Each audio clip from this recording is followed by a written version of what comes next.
Video lecture को आगे पुनः स्टार्ट करेंगे। आज हम लोग क्वेश्चन नंबर, आप लोगों ने पिछली क्लासों में देखा होगा 9 तक हम लोगों ने क्वेश्चन को पूरा किया था। आज हम लोग क्वेश्चन नंबर 10 से अपना अध्याय को स्टार्ट करेंगे और आप लोगों को मालूम होगा कि जो हम लोग लेसन पढ़ रहे हैं वो त्रिभुज है। आप लोगों का ये बच्चों को बहुत कठिनाई लगता है, लेकिन ये चैप्टर है बहुत आसान। आप लोगों को कॉन्सेप्ट को समझते हुए और वीडियो लेक्चर को पूरा डेली आप लोग देखते रहेंगे तो और भी अच्छा रहेगा। तो आइए क्वेश्चन अपना देखते हैं, क्वेश्चन नंबर 10 को। क्वेश्चन नंबर 10 में देखिएगा दिया है, बोला है कि ABCD एक समलंब है, यानी कि बोला है कि जो ABCD आप लोग का जो चतुर्भुज है वो आप लोग का समलंब चतुर्भुज है। तो समलंब चतुर्भुज पहले बना लेते हैं।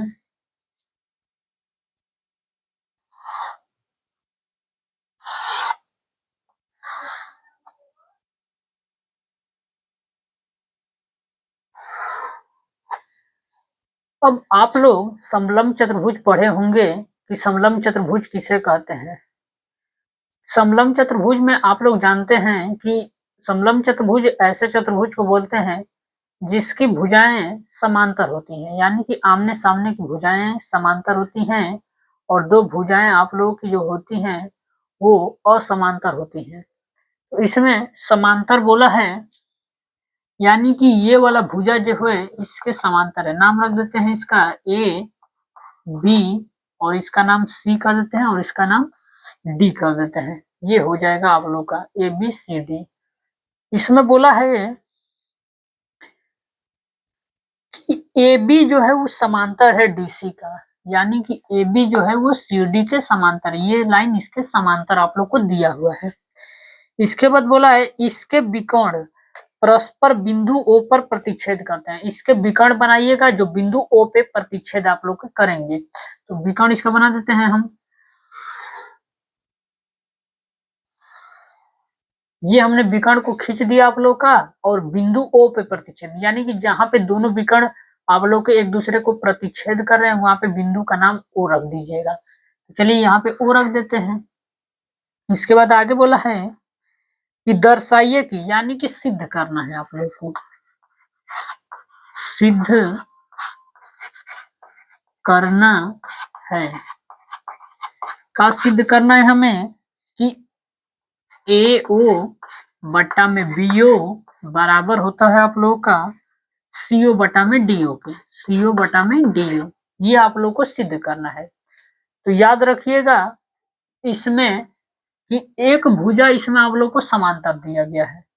तो आप देख लीजिए, अगर कोई मान लीजिए अगर इस त्रिभुज को लेते हैं तो इसमें आप लोग का समांतर कोई चीज दिख नहीं रहा है, और जब तक त्रिभुज में समांतर कुछ दिखेगा नहीं तो हम लोग थेल्स प्रमेय को नहीं लगा सकते हैं। तो इसमें आप लोग को एक रचना करना पड़ेगा। यहाँ से इस रचना को मैं यहाँ P नाम दे देता हूँ। याद रखिएगा इस रचना को कि एक बिंदु O से एक रेखाखंड AD पे एक लाइन खींचा जिसका नाम है P। ये रचना में आप लोग यहाँ लिख लीजिए। लिखेंगे कि बिंदु O से एक रेखाखंड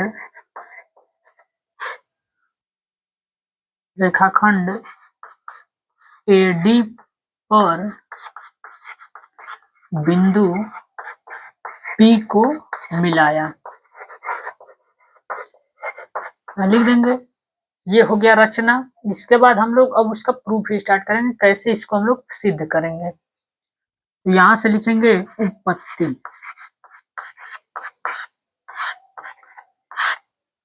देखिए उत्पत्ति में अब स्टार्ट कैसे करेंगे। हमको मालूम है ये लाइन इसके पैरेलल है तो ये भी लाइन इसके पैरेलल होगी, क्योंकि इसको भी अगर डॉट डॉट करके ऐसे अगर मिला देते हैं तो ये लाइन भी आप लोग का समांतर दिख रहा होगा। तो चलिए ये लाइन इसके पैरेलल है और ये लाइन इसके पैरेलल है, तीनों को लिख दीजिए। यानी कि हमको मालूम है कि जो AB समांतर है, PO समांतर है आप लोगों का, और ये CD के, ये सब आप लोग को समांतर दिया हुआ है। तो अब देखिए एक बार त्रिभुज में चलेंगे, एक बार इस त्रिभुज में चलते हैं, इसमें नाम रख देते हैं त्रिभुज ए बी डी में, ए बी और डी में, ए बी डी में चलेंगे। इस त्रिभुज को अलग से बना लीजिए। मान लीजिए इस त्रिभुज को मैं यहाँ पे बना देता हूँ आप लोगों के लिए। इसका नाम है ए और इसका नाम है बी और यहाँ पे एक लाइन है पी और ये है ओ और इसका नाम है डी। तो आप लोग देख रहे हैं कि ये लाइन इसके समांतर है, यानी कि यहाँ हमको मालूम है कि जो ए बी है आप लोगों का वो समांतर दिया है पीओ के। अगर कोई लाइन आप लोग का याद रखिएगा, अगर पैरेलल दिया हो तो वो हमेशा आप लोग का वहां थेल्स प्रमेय लगता है। तो यहाँ थेल्स प्रमेय लगा दीजिए, यानी कि एपी बटा के पीडी बराबर होगा आप लोगों का बीओ बटा में डीओ के। कहां से? तो लिख देंगे थेल्स प्रमेय से, थेल्स प्रमेय से। इसको करेंगे equation number first, equation number पहला बना लीजिएगा। इसके बाद दूसरा त्रिभुज में चलेंगे, त्रिभुज इस त्रिभुज में चलिए, इस वाले में, इसका नाम हो जाएगा ए सी डी में, ए सी डी में, ए सी डी में चलेंगे। इस चित्र को बना दीजिए अलग से।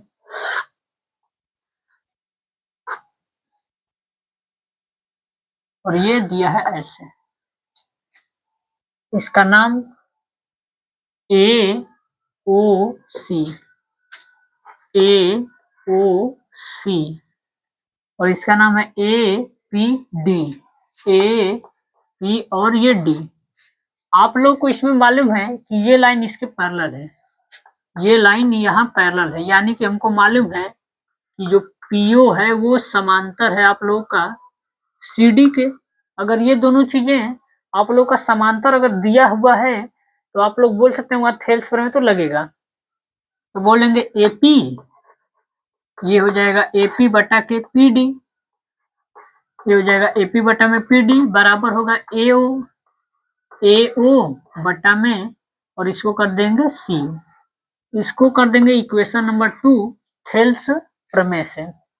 अब आप लोग देख रहे होंगे इक्वेशन में फर्स्ट इक्वेशन और सेकंड इक्वेशन से कि एपी बटा में पीडी दिया है, एपी बटा में पीडी दिया है, मतलब एपी बटा में पीडी का मान ये वाला मान उठा के यहाँ रख दें। तो रख दीजिए यहाँ पे समीकरण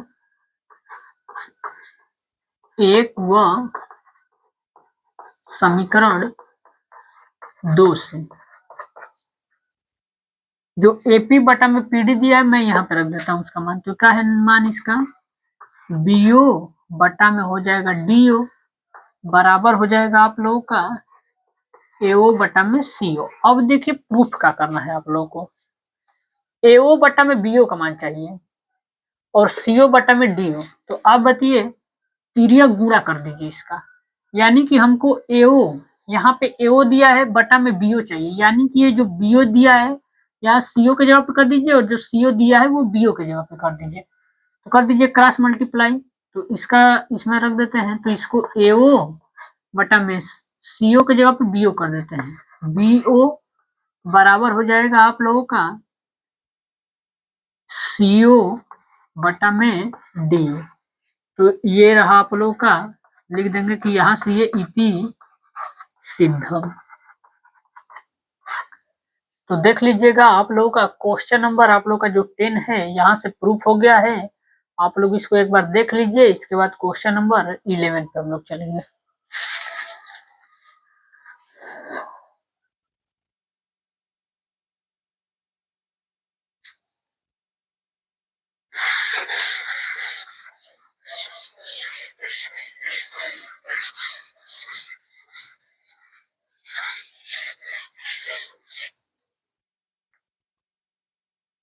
क्वेश्चन नंबर 11। अब देखिएगा क्वेश्चन नंबर 11 में क्या दिया है। बोला है कि एक चतुर्भुज ए बी सी डी के विकर्ण परस्पर बिंदु ओ पर प्रतिच्छेद करते हैं। कोई एक आप लोग का चतुर्भुज दिया है ए बी सी डी, तो चलिए एक चतुर्भुज बना लेते हैं। ए बी सी और ये डी, कोई सा भी चतुर्भुज दिया है। चतुर्भुज में नाम नहीं दिया आप लोग को कि कौन सा चतुर्भुज है, तो कोई चतुर्भुज बना लेते हैं। बोला है कि उसके जो विकर्ण है, इसके विकर्ण जो है परस्पर बिंदु ओ पर प्रतिच्छेद करते हैं, तो इसके विकर्ण बना दीजिए यहाँ। ये बिंदु ओ पे प्रतिच्छेद करते हैं। इसके बाद बोला है कि एओ बटा में बी हो और सीओ बटा में डी हो, ये दिया हुआ है। प्रतिच्छेद अगर कर रहे हैं तो एओ बटा में बीओ बराबर दिया है सीओ बटा में डी। ये आप लोग को क्वेश्चन में है गिवन। गिवन का मतलब होता है दिया है, यानी कि क्वेश्चन में ये दे रखा है आप लोगों को।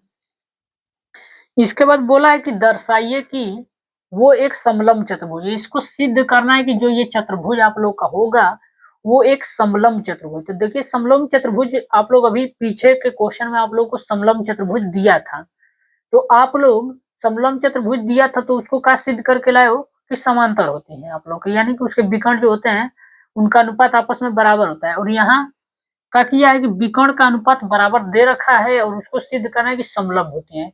अब कोई चीज समलंब कैसे सिद्ध करेंगे हम लोग, उसकी दो भुजाएं को समांतर कर दीजिए, वो ऑटोमेटिक आप लोग की समलंब चतुर्भुज हो जाएंगे। तो वही करेंगे। तो हमको सिद्ध क्या करना है, सिद्ध करना है, सिद्ध करना है कि ए बी सी डी एक समलंब चतुर्भुज है। हमको सिद्ध करना है कि जो ए बी सी डी होगा वो समलंब चतुर्भुज होगा। तो इसमें भी आप लोग को रचना एक करना पड़ेगा, तो रचना आप लोग कर लीजिए एक बार, और रचने में आप लोग देख लीजिए कि कैसे हम लोग रचना करेंगे। तो यहाँ से वही रचना पूर्ण करेंगे हम लोग। इसको इसमें मिला दीजिए, इसका नाम रख देते हैं कि पी है इसका नाम। तो मैं क्या करता हूँ, रचना को लिखता नहीं हूँ, आप लोग समझ लीजिएगा। अब स्टार्ट करते हैं उत्पत्ति में।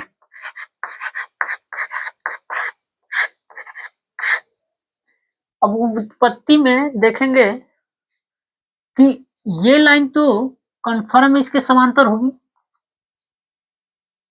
अगर ये आप लोग का मान लीजिए कोई सा भी चतुर्भुज है तो ये लाइन जो होगी वो तो सीधी होगी, और ये भी लाइन सीधी है, तो यानी ये इसके समांतर होगा। ये नहीं समांतर हो सकता है।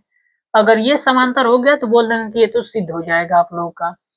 तो हम लोगों को मालूम है कि जो ए बी लाइन है वो पीओ के समांतर है।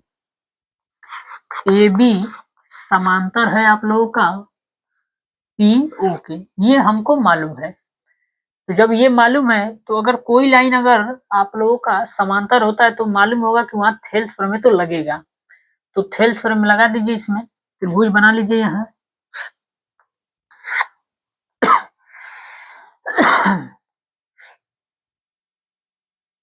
ये हो जाएगा ए, ये हो जाएगा बी,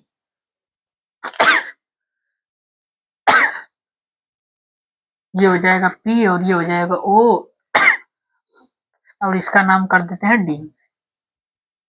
अब ये लाइन आप लोग का इसके समांतर है तो यहाँ थेल्स प्रमेय लगा दीजिए, यानी कि ये हो जाएगा एपी बटा के पीडी बराबर होगा आप लोगों का बीओ बटा में डीओ के। ये इक्वेशन नंबर, इसको इक्वेशन 1 कर दीजिए और इसको इक्वेशन 2 कर दीजिए, ये आप लोग का बन जाएगा। तो थेल्स प्रमेय यहाँ लगा है। इसके बाद आप देख रहे होंगे कि यहाँ बीओ बटा में डीओ दिया है। अगर समीकरण 1 से अगर यहाँ पे बीओ बटा में अगर डीओ कर दें तो बताइए ये दोनों चीज बराबर हो जाएंगे। तो ये आप लोग का मान रखेंगे तो ये दोनों आपस में बराबर हो जाएंगे। तो समीकरण लिखेंगे, समीकरण 1 से समीकरण 1 से क्या करेंगे कि जो AO बटा में BO बराबर में दिया है CO बटा में DO के। आप दिख रहा होगा कि BO बटा में DO अगर हो जाए तो इस BO को यहाँ कर दीजिए और CO को यहाँ कर दीजिए, यानी कि ये हो जाएगा AO बटा में CO बराबर होगा ये BO बटा में DO की। इसको इक्वेशन नंबर 3 कर देंगे। अब देखिए ये चीज और ये चीज दोनों बराबर हो गई, तो ये दोनों चीज अगर बराबर हो गई तो इधर आप लोग को जो दिया है वो भी आपस में क्या हो जाएगा, बराबर हो जाएगा। तो इक्वेशन समीकरण 3 व समीकरण 2 से, समीकरण 3 व समीकरण 2 से क्या बोल सकते हैं हम लोग कि जो AO बटा में CO होगा वो बराबर होगा आप लोगों का AP बटा में PD के। AP बटा में PD ये हो जाएगा। अब इसको चेक करिए आप लोग अपने त्रिभुज में कि AP बटा में PD, ये रहा AP और बटा में है PD, यानी कि ये वाला और इसके समांतर। इसके बाद AO बटा में CO, AO बटा में हो जाएगा CO। अब दिख रहा होगा ये वाला ट्रायंगल आप लोग को,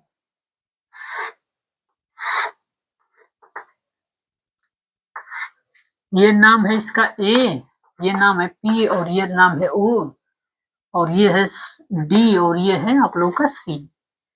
आप लोग को इसमें दिख रहा होगा कि ये भुजा इसके बराबर है और ये भुजा इसके बराबर है, तो यहाँ थेल्स प्रमेय लग रहा है, यानी कि ये थेल्स प्रमेय, थेल्स प्रमेय का मतलब विलोम, यानी कि ये जब भुजाओं का अनुपात आपस में बराबर होता है तो याद रखिएगा ये तभी बराबर हो सकता है जब आप लोगों का ये लाइन पैरेलल होगी, यानी कि ये वाली जो लाइन होगी आप लोग की इसके पैरेलल होती है तभी आप लोग का थेल्स प्रमेय लगता है, अन्यथा लगता नहीं है। तो यहाँ लिख सकते हैं कि त्रिभुज ADC में थेल्स प्रमेय के